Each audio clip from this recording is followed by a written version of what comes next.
আসসালামু আলাইকুম। ওয়ালাইকুম আসসালাম রাহমাতুল্লাহ। কি মোহাম্মদ কিছু বলবো নাকি? হুজুর অনেকক্ষণ ধরে দেখতেছি এই নাস্তাগুলো খাইতেছেন, এই নাস্তাগুলো আপনি কি করবেন? আসলে কাজের প্রেসারে খাইতে পারতেছি না, কাজটা শেষ হলেই খেয়ে নেবো। ও ঠিক আছে হুজুর, তাহলে আমি চলে যাই। ঠিক আছে যাও, ভালো করে পড়াশোনা করো গিয়ে। আর তোমার ক্লাস টাইমে আসা ঠিক হয় নাই, বুঝছো? যাও। ঠিক আছে হুজুর। 29। আলহামদুলিল্লাহ, কাজ শেষ হয়েছে। এখন নাস্তাটা করে নেই।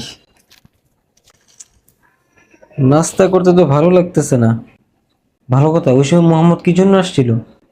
ওকে ভালো করে জিজ্ঞেস করা হয়নি। এই মোহাম্মদকে ডেকে নিয়ে আসো তো। হুজুর মোহাম্মদকে নিয়ে আসছি। মোহাম্মদ, তুমি ওই সময় কেন আসছিলা? সত্য করে বলবা। হুজুর এমনি আসছিলাম। তুমি কি আমাকে কষ্ট দিতে চাও? জি না হুজুর, আমি আপনাকে কষ্ট দিতে চাই না। তাহলে সত্য করে বলো, তখন কেন আসছিলা? হুজুর বিকেলে কিছু খাই নাই, তোমার পেটে অনেক খিদা ছিল, মনে করছি কি আপনি খাবেন না, সেজন্য আমি ভাবছিলাম খাই ফেলবো। ইস, আমার জন্য তোমাকে অনেক কষ্ট করতে হলো। তখন তোমাকে ভালো করে জিজ্ঞেস করা দরকার ছিল। এখন খেয়ে নাও। হুজুর আমি অনেকগুলো পানি খেয়েছি, সেই জন্য আমার পেট ভরা, আমি আর খাবো না। তোমার পেট ভরা থাকলেও খাইতে হবে, আর না খেলে আমি অনেক কষ্ট পাবো। খাও।